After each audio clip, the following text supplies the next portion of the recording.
حضرت جناب سیدنا سری سختی رحمت اللہ علیہ فرماتے میرا دل سخت ہو گیا تھا، میں بڑا پریشان رہتا تھا۔ حضرت معروف کرخی رحمت اللہ علیہ کی بارگاہ میں کئی دفعہ عرض کی، میں نے کہا بابا میں اس کا کیا کروں، یہ سخت ہو گیا، مہینوں ہو گئے یہ اللہ کے خوف میں نہیں رویا، سالوں بیت گئے حضور کی نعت سن کے نہیں رویا، اب تو کتنا وقت گزر گیا ہے، اسے مدینے جانے کے لیے بھی رونا نہیں آتا، حضور یہ سخت ہو گیا ہے، کوئی رحمت کی نظر ہو، خشکی سی آ گئی ہے، عجیب سی میل چڑھ گئی ہے۔ فرماتے کئی دفعہ میں نے خواہش کا اظہار کیا۔ ایک دن نا عید کا دن تھا تو حضرت معروف کرخی نے ایک چھوٹا سا بچہ انگلی کے ساتھ لگایا ہوا تھا، تو حضرت آ رہے تھے، تو میں نے کہا حضور آپ کدھر سے آ رہے ہیں، یہ بچہ کون ہے؟ فرمانے لگے یتیم ہے۔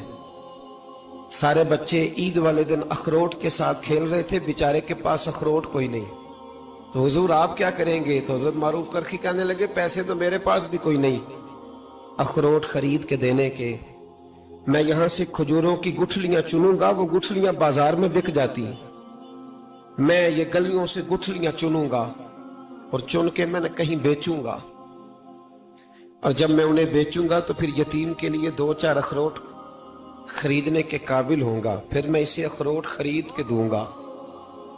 پتہ نہیں کہاں کی بات سنا رہا ہوں میں آپ کو، اور پتہ نہیں کہاں کا ذکر کر رہے ہیں بابا جی۔ بچہ یتیم ہے، بچے اخروٹ سے کھیل رہے تھے، اس کے پاس اخروٹ کوئی نہیں۔ بابا آج کا پیر تو معرفت کی بات کرتا ہے، تو یتیم کے لیے گٹھلیاں چننے چلا ہے۔ آج کا پیر تو کہتا ہے میں اسی والے کمرے میں بیٹھ کے تمہیں بڑا عرش کے اعلیٰ کی بات بتاؤں گا، یتیم کے لیے گٹھلیاں چننا، مدرسے کے طلباء کی نوکری کرنا، یتیموں کا، غریبوں کا، ان مجبوروں کا خیال کرنا، یہ تو رواج ہی نہیں ہے آج کا۔ بابا تو کیا کہانی سنا رہا ہے؟ تو حضرت معروف کرخی کہنے لگے گٹھلیاں چنوں گا، پھر انہیں بیچوں گا، پھر جب کچھ پیسے ملیں گے نا تو میں اسے اخروٹ خرید کے دوں گا، اور فرمانے لگے جب یہ اخروٹ سے کھیل کر ہنسے گا نا تو اللہ میرے دل کو سکون عطا فرمائے گا۔ میں گٹھلیاں چننے جا رہا ہوں، میں مزدوری کرنے، تیری تلاش میں پھرا میں جنگل، پہاڑ اور دشت میں۔ تو حضرت سری سختی فرماتے ہیں میرے گھر میں پیسے تھے، میں نے کہا حضور اگر یہ نوکری مجھے مل جائے تو میں غلام جو ہوا، اگر مجھے دے دے یہ نوکری تو میں نہ کر لوں؟ فرمانے لگے تو کر لے۔ فرماتے میں اس یتیم کو پہلے گھر لے گیا، وہاں سے میں نے پیسے لیے، پھر بازار لے گیا، کپڑے خریدے، اس کے لیے ٹوپی خریدی، پھر میں نے اسے 2 کھجوریں کھلائیں، پھر اخروٹ خرید کے دیے۔ حضرت سیدنا معروف کرخی کہتے ہیں اس کو میں نے چیزیں دے کے نا، وہ بچہ تھا، بچے ہی ہوتے ہیں، میں نے جب اسے اخروٹ دیے تو وہ دوڑنے لگا، میں بھی ہلکا ہلکا پیچھے چلنے لگا۔ فرماتے ہیں وہ جا کے بچوں کے گروہ میں مل گیا، وہاں درجنوں 20 بچے کھیل رہے تھے، وہ مل گیا، وہ کھیلتا رہا۔ آپ فرماتے ہیں لوگوں اس دن میرے رب نے میرے دل کو اپنے قرب کی لذت بھی عطا کی، اور میرا دل تھا میرے سینے پر ساری رات، تھا میرے سینے میں میرا دل، اور ساری رات میرے نبی کے قدموں کا طواف کرتا رہا ہے۔ اب نہ لگ گیا ہے، پاک ہوئے تے پاک بھی ملدا ہے، اے بنا پاکوں پاک نہیں ملدا۔ سادے وجود نو تون دے نالوں اکو تولا ٹکڑا دل دا، دل لگا کے، دل لگ جائے تو پھر وہ لگ جاتا ہے۔ آپ یقین کریں لگتا ہے تو مزہ دیتا ہے، اور جب تک لگتا نہیں پھر کوئی بھی کیف سرور حاصل۔ امام زین العابدین رضی اللہ تعالیٰ عنہ مولا علی شیر خدا کے پوتے، امام حسین کے صاحبزادے، سیدہ پاک کی پیاری نسل، امام زین العابدین گھر میں نماز پڑھ رہے تھے، غور کرنا بات پہ، گھر پہ نماز پڑھ رہے تھے، گھر میں آگ لگ گئی۔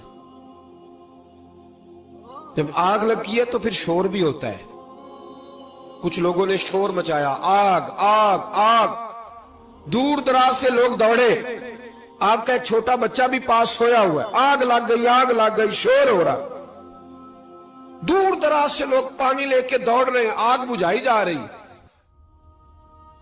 امام صاحب نماز پڑھ رہے ہیں، حکم ہے کہ ایسی ایمرجنسی دیکھو تو نماز توڑ دو، پر اس کے لیے جو دیکھے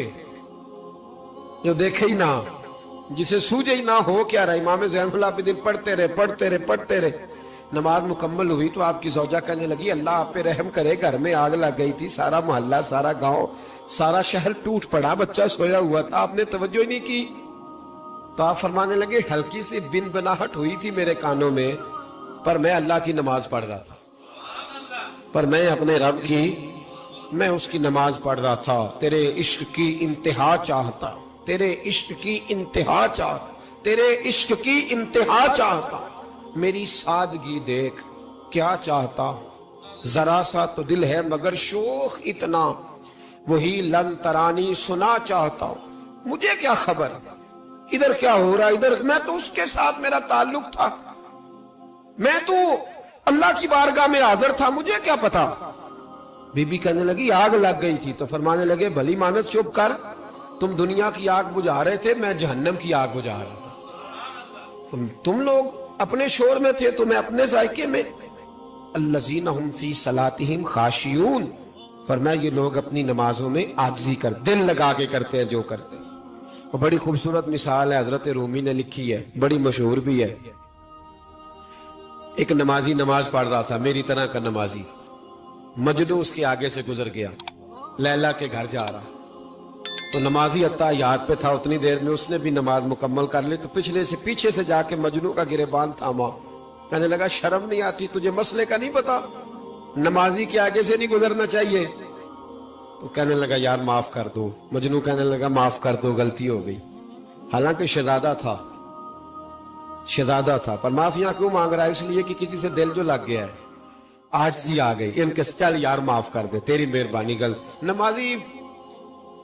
نمازی ناراض نہ ہو جائے، نمازی بڑے ڈاڈے ہوتے ہیں، کئی دفعہ بڑے سخت ہوتے ہیں، نمازی تھا بڑا پکا، تو وہ کہنے لگا نہیں، نماز خراب کر دی تو نے، تجھے پتہ نہیں آگے سے نہیں گزرنا چاہیے، اور ویسے بھی زمانے کا رواج ہے، جو معافی مانگ لے لوگ سمجھتے ہیں بزدل ہے، یہ بھی بڑا مسئلہ ہے، آپ تھوڑا سا کہہ دیں کہ جب دیکھی جائے گی جو ہوگی، لوگ سمجھتے ہیں نہیں ہے دم کم، معافی مانگ لے سامنے والا بگڑ جاتا ہے، الا ماشاءاللہ، لیکن اس کا مطلب یہ نہیں کہ ہم معذرت کرنی چھوڑ دیں، وہ اگر بری عادت پہ ہے تو ہم نے اپنی اچھی عادت کو قائم رکھنا ہے، تو کہا جناب معاف کر دے، تو نمازی کہنے لگا نہیں تجھے عقل نہیں ہے، نمازی کے آگے سے نہیں گزرنا چاہیے۔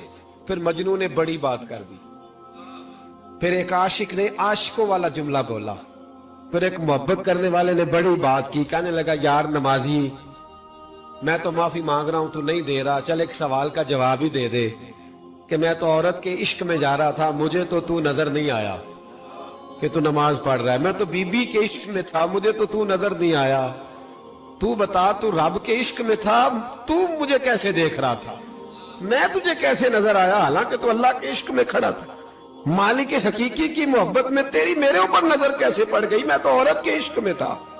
اب نمازی صاحب شرمندہ ہو گئے، مجنوں کہنے لگا آج کے بعد جب رب کی بارگاہ میں کھڑے ہونا نا تو والذین آمنوا اشد حبا للہ، پھر نماز کے لیے نہیں اس کے پیار میں بھی کھڑے ہو۔ حضرت رومی نے ایک لطیفہ لکھا ہے، وہ بات سمجھاتے ہیں لطیفہ لکھ کے۔ حضرت رومی کہتے ہیں ایک بادشاہ تھا، تو اس کو یہ بڑا اس کے ذہن میں بات بیٹھ گئی تھی کہ منحوس ہوتے ہیں لوگ، وہ اکثر ایک ہفتے میں ایک دفعہ شکار کھیلنے جاتا تھا، جب وہ جاتا تھا تو اپنے وزیروں سے کہتا کہ رستہ صاف کرا دو سارا، کوئی بندہ رستے میں نہ آئے، اگر کسی منحوس کے متھے لگ جاؤں تو میرا نا اس دن شکار ٹھیک نہیں ہوتا، کوئی منحوس آدمی سامنے نہ آئے، سارے رستے صاف کرا دیے جاتے۔ ایک دفعہ کا ذکر ہے کہ بادشاہ نکلا شکار کے لیے، تو رستے میں ایک بندہ آ گیا جو بیچارہ ایک آنکھ سے کانا، نہیں پتا تھا سڑک پہ چڑھنا، بیچارہ غلطی سے چڑھ گیا، تھا بھی بندہ کانا، آنکھ سے نظر نہیں آتا تھا، بادشاہ کے رستے میں، اب بادشاہ کو بڑا غصہ، میرے رستے میں کیسے آ گیا، اب تیری شکل دیکھ لیا تو بندہ بھی منحوس قسم کا ہے، اب میرا شکار ٹھیک نہیں ہوگا۔ بادشاہ کہنے لگا اس طرح کرو،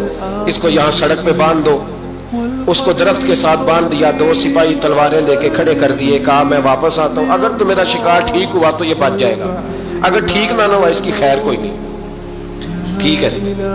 بادشاہ شکار کھیلنے گیا، مزے کی بات کہ اس دن شکار بڑا ہی اچھا ہوا، وہ کہتے ہیں زندگی میں کبھی اتنا شکار نہیں مارا جتنا آج مارا، بڑا زبردست ریزلٹ اس دن نکلا۔ بادشاہ وہ جانور سارے باندھے، گھوڑوں پہ سوار کیے اور لے کے واپس آ رہا تھا، تو اب وہ بندہ بیچارہ صبح سے بھوکا پیاسا بندہ ہوا ہے، بچوں کی روزی کمانے نکلا، بادشاہ کے قابو آ گیا، وہ بندہ ہوا ہے، زبان باہر پیاس سے نکلی ہوئی ہے، بھوک ہے، تکلیف ہے، آزمائش ہے، وہ کچھ لوگ تو ایسے ہوتے ہیں جو نا ظلم سہتے ہیں تو کہتے ہیں بس جان چھوٹ جائے ہم کسی کو بتائیں گے نہیں. کچھ ایسے ہوتے ہیں جو کہتے ہیں ہم ظالم کا گریبان پکڑیں گے. اور دنیا میں قتیل اس سا منافق نہیں کوئی جو ظلم تو سہتا ہے بغاوت نہیں کرتا. وہ منافق ہے جو ظلم سہ کے چپ رہے. تو وہ اب تنگ بڑا تھا لیکن بندہ جیدار قسم کا تھا. اور شیخ سعدی کہتے ہیں تنگ آمد بجنگ آمد. جب کوئی تنگ آتا ہے تو پھر وہ جنگ کرتا ہے. اس کا جنگ کا پروگرام بنا ہوا ہے. اس نے کہا مرنا تو ہے ہی پر اس بادشاہ کو دو سنا کے مرنا ہے. اس کو نہ کچھ سنا کے مرنا ہے. ذرا آلے صحیح گردن تو کٹے گی پر میں نے نہ اس کو چھوڑنا نہیں. کیا تماشا ہے مجھے بات کیا صبح کا. بادشاہ آیا تو بادشاہ بڑا راضی. شکار بڑا اچھا ہوا. کہنے لگا کھول دو اس کو. کھولا تو کہنے لگا میرا شکار بڑا اچھا ہوا ہے. لگتا تو مجھے یہ تھا کہ تیرا منہ دیکھا ہے تو شکار اچھا نہیں ہوا ہوگا لیکن چونکہ بڑا اچھا ہوا ہے لہذا تجھے چھوڑتا ہوں. جا دوڑ جا. اب اس نے ارادہ کیا تھا دو سنانی. کھڑا ہو گیا. کہنے لگا بادشاہ تو نے تو سویرے میرا منہ دیکھا تھا تیرا شکار تو بڑا اچھا ہوا ہے پر میں نے سویرے تیرا منہ دیکھا تھا میرا دن نہیں اچھا گزرا. میں بڑی تکلیف میں صبح سا نہ پانی ملا ہے نہ کھانا ملا ہے نہ روٹی ملی ہے. اب مجھے بتا منحوس میں ہوں کہ تو ہے. اب بتا نحوست کس میں ہے میرے اندر ہے کہ تیرے اندر ہے بتا. تو بادشاہ کانپنے لگ گیا. کہنے لگا اس کی گردن اڑانی ہے. اس نے کہا میں پہلے سے تیار ہوں گردن اڑوانے کی. سوچ سمجھ کے بات. قریب جو وزیر تھے نا وہ کہنے لگے بادشاہ ہم تجھے بڑی دیر سے سمجھا رہے ہیں کہ تو توہمات کا شکار ہے. تو وہمی ہو گیا ہے. تو ہر بات میں وہم پیدا کرتا ہے. تیرے اندر یہ کمزوری آ گئی. بندہ وہ ٹھیک کہہ رہا ہے مارنا ہے تو تیری مرضی ہے پر بات اس نے صحیح کی.